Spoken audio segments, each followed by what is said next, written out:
Então já estão preparados para retomar nessa semana com todo o gás, com todo o ânimo, para a gente continuar os nossos estudos, né? Lembrando que nessa semana vocês irão iniciar as avaliações.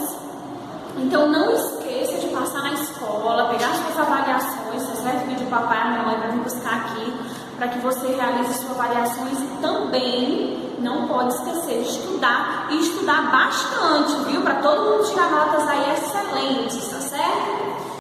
Então vamos iniciar a nossa aula de História fazendo a correção da atividade, da ficha de atividade, página 129. Na página 129 nós temos a primeira questão: como são utilizadas as ocas e as malocas? Então as ocas e as malocas são utilizadas como moradias, onde podem viver uma ou mais famílias. Nós vemos que em algumas tribos, em algumas etnias, eles têm os costumes de morar várias famílias ali no mesmo ambiente. Segunda questão: por que as malocas também são chamadas de casas-aldeias?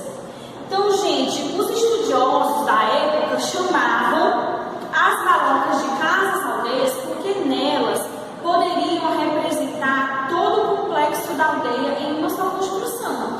Então, eu coloquei aqui, ó, nelas poderiam representar todo o complexo da aldeia em uma só construção. Nós vimos lá no nosso livro integrado imagens, né, da planta de uma maloca, como é que funciona aí os espaços de uma maloca. Então é por isso que ela poderia representar toda uma aldeia, porque ali funciona toda a dinâmica, né, do dia a dia das aldeias. Na terceira questão, leia o depoimento a seguir feito pelos Tuiuquá das comunidades de Pariacima, no Alto Rio Tiquié, na Amazônia. Então vamos ler aí o texto e o relato. Antigamente, todos os povos indígenas do Alto Rio Negro construíam casas bem grandes, chamadas de maloca, que eram moradas coletivas de várias famílias. São para até 10 famílias. Durante um ritual ou festa, a maloca representa o universo. O chão da maloca é a terra. Os postes são montanhas que sustentam o telhado, que representa o céu. Sobre o solo da maloca corre de oeste a leste um rio invisível, fonte de vida. Hoje, as malocas são encontradas em poucas comunidades. Isso porque aconteceu naquela região uma catequese muito violenta. Alguns religiosos, em seu intuito de enfraquecer a cultura dos índios, proibiram-nos de morar em malocas, instituindo para cada família construísse sua casa individual. Agora responda as perguntas com base no texto. Segundo os Tuiuquá, quais povos construíram malocas? Então aqui nós podemos ver a letra A, os povos do Alto Rio Negro. Na letra B, durante os rituais e festas religiosas, o que as malocas significam para os Tuiuquá? Então a gente pode observar, lá no texto, né, nos momentos de rituais, as malocas representam todo o universo. A letra C, ela é pessoal, e a letra D também é pessoal. Então elas não necessitam de correção. Finalizando aí a nossa correção, nós vamos passar para a continuação do conteúdo que nós estávamos estudando aqui nas aulas passadas, né? Na segunda-feira passada a gente foi até um certo ponto aí do nosso conteúdo. Agora nós vamos estar finalizando os conteúdos aí do livro 1 e aí nós vamos estar encerrando o do livro. Vai ficar ainda algumas atividades aí da ficha de atividade, mas a gente já está caminhando aí para a conclusão desse conteúdo. Então fica bem ligado, preste bastante atenção aí na aula para que você aprenda ainda mais sobre esses conteúdos. Vamos lá? Dando continuidade aos nossos estudos do conteúdo de história, nós vamos iniciar observando a realidade aumentada apresentada na última página que nós estudamos, a página 248. Nessa realidade aumentada, nós vamos ver algumas abas falando sobre o cotidiano da colônia. Primeiro, nós podemos observar a moradia dos mais pobres. E aqui nós podemos ver uma imagem, retratando esse estilo de moradia, como essas pessoas viviam. Aí nós podemos observar que durante o período colonial, as casas eram bem simples, especialmente a dos mais pobres. O material utilizado para a construção era o que havia disponível em cada região do Brasil. Observe que as pessoas retratadas no quadro se encontram no interior modesto, de 2 cômodos apenas, sala, quarto e cozinha. Esteiras e redes são os únicos móveis de descanso à vista. Na cozinha, note que são utilizados pedras para controlar o fogo e cozinhar, como fogão rudimentar. Aí nós podemos observar esses detalhes aí representados nessa imagem. Agora nós vamos observar a moradia dos mais ricos, dos mais abastados. Aí nós podemos observar construções luxuosas, bem projetadas, né? As pessoas mais ricas, com o tempo, foram construindo casas mais sofisticadas. Surgiram os sobrados, onde normalmente a família morava no andar de cima e praticava o comércio no andar de baixo. E aí nós podemos observar um pouco mais sobre o dia a dia nesse período. Observe as imagens. Se você tiver aí já a oportunidade de abrir essa realidade aumentada, você pode observar aí mais atentamente cada uma das imagens e também o texto representado. A vida na colônia era um tanto diferente de nossos dias. De maneira geral, nas classes mais abastadas e livres, os homens saíam para trabalhar fora e as mulheres ficavam em casa cuidando dos filhos e dos afazeres domésticos. Já entre as escravizadas, todos trabalhavam, inclusive as crianças. O que variava era a função que desempenhavam. Trabalhos domésticos, como limpeza e cuidado das crianças, costumavam ser exercidos pelas mulheres. Os homens podiam ser vistos trabalhando nos engenhos de açúcar, nos portos, carregando liteiras. No quadro, típica cena do cotidiano doméstico: a senhora costurando, a filha estudando e as pessoas escravizadas trabalhando. Aí nós podemos observar que liteira era a cadeira ou cama portátil, aberta ou fechada, aquelas imagens que a gente vê, aquelas pessoas carregando, né? Como se fosse uma cadeira e outra pessoa sentada e aquelas geralmente 4 pessoas, né? Carregando as pessoas. Ela suportava por 2 varas laterais. As pessoas da elite na época colonial iam de um lugar a outro carregadas, né, nessas liteiras. E quem carregava essas liteiras eram pessoas na condição de escravizadas.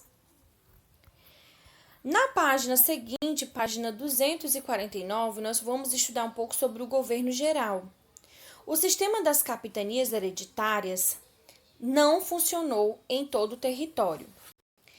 Em 1548, o rei de Portugal mudou a administração no Brasil. Ele criou o cargo de governador-geral, deixando um só responsável por todo o território, que era dividido entre as capitanias. Nós podemos observar aí na imagem a planta da cidade de Salvador em 1631. Chamamos esse período de governo geral e seu primeiro governador geral foi Tomé de Souza. A pedido do rei de Portugal, em 1549, Tomé de Souza fundou a sede de seu governo na cidade de São Salvador, que foi a primeira capital do Brasil. E aí nós podemos ver sedes administrativas do Brasil. Não foi por acaso que Portugal escolheu o local de São Salvador para ser a capital de seu governo. A cidade estava situada em um ponto estratégico que poderia abrigar grandes edificações militares para proteção.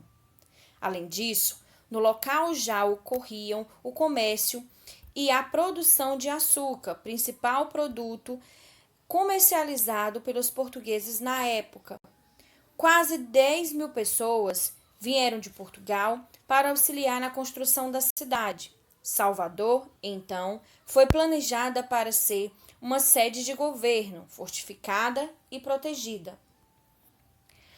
As cidades deveriam ser grandes polos de comércio, conforme o modelo de vida português. A capital era a cidade que mais servia a esses propósitos.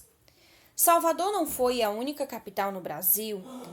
Em 1763, a cidade de Rio de Janeiro foi escolhida pelos portugueses para ser a nova capital, também pela sua importância comercial e por sua localização.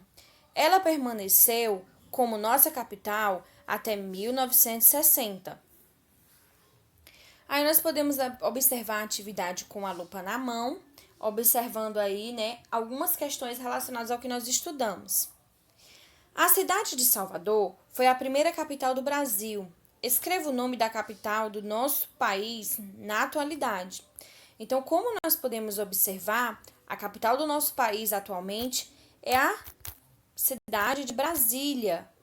Então, se você acertou essa questão, né, se você já sabia, você já pode colocar aí a sua resposta na primeira questão. Na segunda questão, por que a cidade do Rio de Janeiro foi escolhida para ser a segunda capital do Brasil? Foi o que nós acabamos de ler, né? Nós podemos observar que ela também foi escolhida pelos portugueses por ser aí uma cidade de grande importância comercial e também pela sua localização. Então, vamos escrever a resposta aí na nossa segunda questão. Então, nós podemos colocar aí como resposta que é porque ele tinha importância comercial e sua localização era de fácil acesso ao mar. Por que vocês acham que a capital do país naquele período tinha que ser um local que tivesse aí fácil acesso ao mar?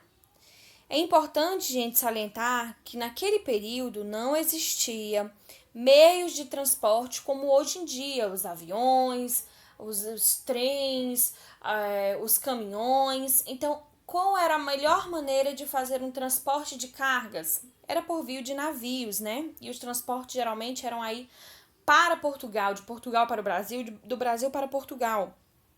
Então, como não existia aviões, né, de carga, como era o meio de transporte que eles utilizavam? Era o transporte marítimo, por meio aí de navios, né? As mercadorias era feito esse transporte por meio dos navios. Por isso que a capital do Brasil, onde ia acontecer toda essa movimentação de mercadorias, precisava ter acesso ao mar com facilidade, como é tanto a cidade de Salvador, como também a do Rio de Janeiro. Observe a imagem, ela mostra o projeto da cidade de Brasília. Identifique e escreva em que formato a cidade foi construída. Aqui está o projeto da cidade de Brasília. Isso lembra vocês algum objeto? Que formato que vocês acham que a cidade de Brasília foi construída? Então, se você observar bem, né, existe aí como se fosse duas asas. Parece muito com o desenho de um avião. Então, você pode colocar aí na linha abaixo no seu livro que a planta, né, da cidade de Brasília, a cidade de Brasília se parece com um avião. Plano piloto de Brasília, feito por Lúcio Costa. Então, você pode colocar aí nessa linha abaixo que a cidade de Brasília se parece com um avião. Na página 251, cidades planejadas. A cidade de Brasília demorou 4 anos para ser construída e foi fundada em 1960. Ela também seria o centro comercial e político do país, assim como Salvador e Rio de Janeiro. Havia apenas uma diferença. O local de sua construção foi escolhido com o intuito de ocupar o interior do Brasil e dar visibilidade para a região, favorecendo seu crescimento. Muitas cidades brasileiras foram planejadas e construídas para ocupar o interior do Brasil. A cidade de Palmas foi planejada e construída com o intuito de servir como capital do estado de Tocantins. Ela foi fundada em 1989. A história das cidades brasileiras está ligada principalmente à ocupação do território, tanto no início, pelos portugueses, quanto depois, quando já éramos um país independente. As cidades cresceram e foram construídas para que o território pudesse ser ocupado e explorado. A história das cidades pode ser contada e descoberta de várias formas, por meio de várias fontes. Conhecer seus marcos históricos, saber como funciona o seu comércio, como funciona o seu governo, conhecer as intenções de fundação da cidade, suas praças e ruas, as pessoas que nela vivem e viveram, Tudo isso conta a história de uma cidade. Na página 252, nós temos uma atividade de olho no local. Essa atividade, ela é pessoal e vai explorar aí o conhecimento que vocês têm ou que vocês irão adquirir através dessa pesquisa da cidade onde você vive. Agora vamos descobrir a história de sua cidade. Realize uma pesquisa e responda às questões a seguir. Qual é a data de fundação de sua cidade? Quais são os marcos históricos da fundação de sua cidade? Como vivem os habitantes de sua cidade? Qual a população atual de sua cidade? Sua cidade possui praças? Cite uma praça que você conhece. Qual é o nome e a localização da principal rua da sua cidade? Com todas essas informações preenchidas, é o momento de você contar um pouco da história da sua cidade. Em seu caderno ou em uma folha de papel sulfite, escreva com seus colegas um texto coletivo sobre a sua cidade. Nós não vamos fazer essa última parte de maneira coletiva.